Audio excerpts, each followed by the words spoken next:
Buenas tardes, el día de hoy vamos a revisar la autoevaluación número 1, un repaso con miscelánea de preguntas de diversos temas. Pregunta de anatomía, pregunta número 1. ¿Cuál de los siguientes nervios se encarga del control del músculo macetero? ¿Cuál de los siguientes nervios se encarga del control del músculo macetero? Facial, cervicofacial, maxilar superior, maxilar inferior, oftálmico. Y la respuesta es la letra D. ¿Cuál de los siguientes nervios se encarga del control del músculo macetero? Maxilar inferior. Maxilar inferior. El músculo macetero está cubierto por la aponeurosis maceterina. Es un músculo grueso y cuadrilátero que se origina en el borde inferior y la cara interna del arco cigomático. Está cubierto por la aponeurosis maceterina.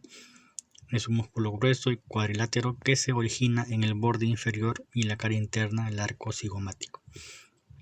Presenta una división parcial en 3 porciones: superficial, intermedia y profunda. Se inserta en la cara externa de la rama ascendente del maxilar inferior, como ven ahí en la imagen.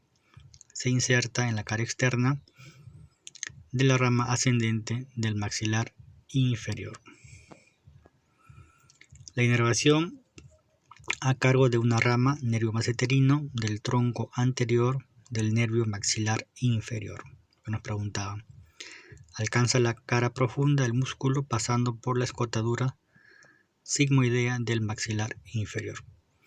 Es un potente elevador del maxilar inferior y es palpable al apretar los dientes. Las acciones del músculo macetero. Su potente elevador del maxilar inferior es palpable al apretar los dientes.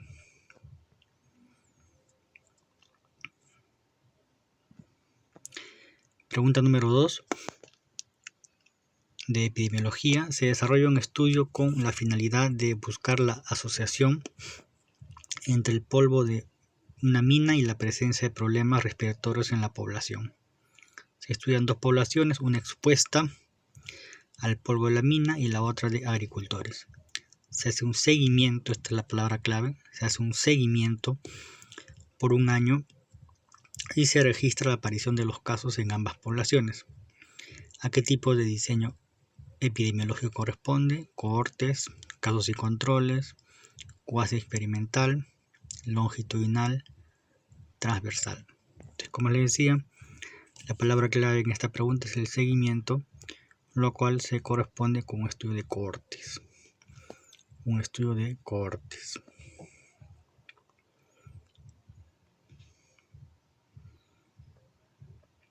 Pregunta número 3. ¿Cuál es el órgano afectado en la metástasis de cáncer de mama? De las siguientes opciones, ¿cuál es el órgano afectado en la metástasis de cáncer de mama? Respuesta: pulmón. Pulmón. Letra B. Pregunta número 4. Pregunta número 4. Una pregunta de cirugía. Varón de 45 años, hace 6 horas luego de realizar esfuerzo físico, presenta tumoración blanda en región inguinocrural derecha, muy dolorosa. Se automedica con analgésicos, posteriormente se añaden náuseas, vómitos y distensión abdominal. Al examen, abdomen distendido, timpánico y doloroso en mesogástrico. Se palpa tumoración dolorosa en región inguinal, eritematosa e irreductible. ¿Qué tipo de hernia es y cuál es su condición? Inguinal directa estrangulada, inguinal directa incarcerada, crural estrangulada, crural incarcerada, inguinal directa incarcerada. Y la respuesta es letra A, hernia inguinal indirecta estrangulada. Hernia inguinal indirecta estrangulada. Tenemos que una tumoración blanda en región inguino-crural derecha, muy dolorosa, náuseas, vómitos, distensión abdominal. Al examen, abdomen distendido, timpánico y doloroso en mesogastro. Se palpa tumoración dolorosa en región inguinal, eritematosa e irreductible. Palabras clave: eritematosa, pues estaba estrangulada, e irreductible.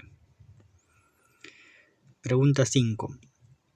Pregunta vinculada a la imagen. ¿Cuál de las siguientes afirmaciones es falsa respecto a la estructura anatómica señalada con la flecha azul en la imagen? Está inervada por el nervio mediano, tiene como función la supinación del antebrazo, participa en la estabilidad de la articulación radiocubital distal, tiene su origen en el cuarto distal de la cara anterior del cúbito y su inserción en el cuarto distal de la cara anterior del radio. La respuesta falsa es la 2. Estamos ante el músculo pronador cuadrado, el cual es inervado por el nervio interóseo, rama del mediano. Es el principal pronador del antebrazo, tiene forma cuadrangular y se inserta en la cara anterior del cúbito y del radio, en su parte distal. Ven acá, pronador cuadrado. Lección anatómica.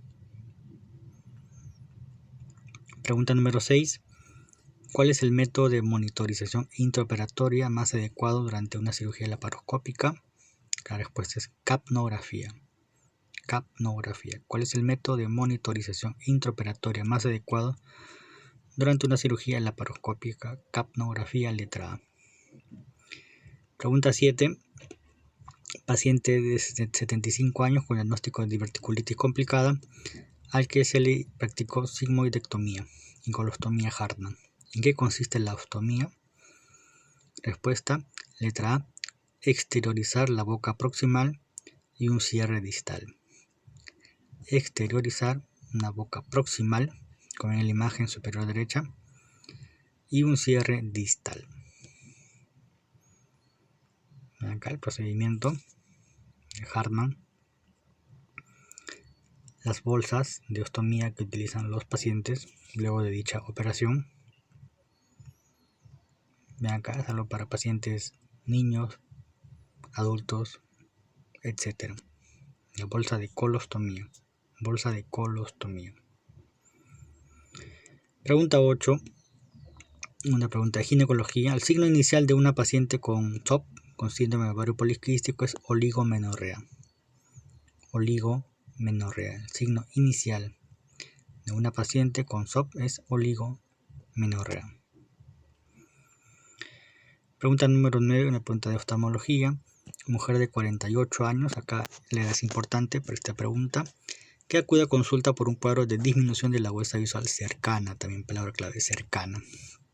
Al interrogatorio refiere nunca haber necesitado lentes de ningún tipo y no padece ninguna enfermedad. A la exploración física, agudeza visual lejana 20/20 con tabla de Snellen. Sin embargo, al darle un texto para leer, la paciente lo aleja lo más posible para leerlo como ven en la imagen derecha. ¿Cuál es el diagnóstico de esta paciente? Presbicia o también llamada presbiopía, letra B. Pregunta número 10, pregunta vinculada a la imagen. Número 2, ¿dónde se localiza la arteria basilar? Nos dan 4 opciones, del 1 al 4, ¿dónde se localiza la arteria basilar? Una pregunta de neuroanatomía. Respuesta es letra 2. Miren acá la imagen número 2. La arteria basilar se forma a partir de la unión de ambas arterias vertebrales y forma la parte posterior del polígono de Willis, que se complementa con la parte anterior formada por las arterias carótidas internas. La arteria basilar asciende ventral al puente del tronco encefálico. Respuesta 2, correcta. Número 2. Y terminan en las arterias cerebrales posteriores. La arteria basilar asciende ventral al puente del tronco del encéfalo y terminan en las arterias cerebrales posteriores. Las arterias se ven negras en la resonancia magnética en T2 por el vacío de señal, mientras que el líquido cefalorraquídeo se ve hiperintenso, blanco, como en el cuarto ventrículo. La flecha 1 señala la arteria carótida interna derecha.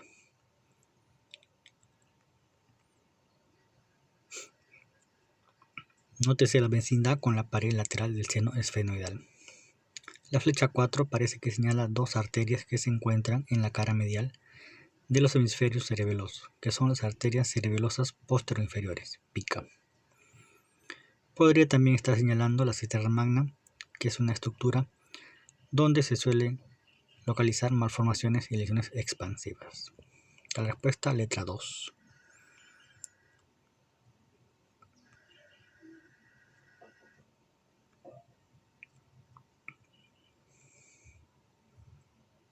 Bueno, muchas gracias por su atención.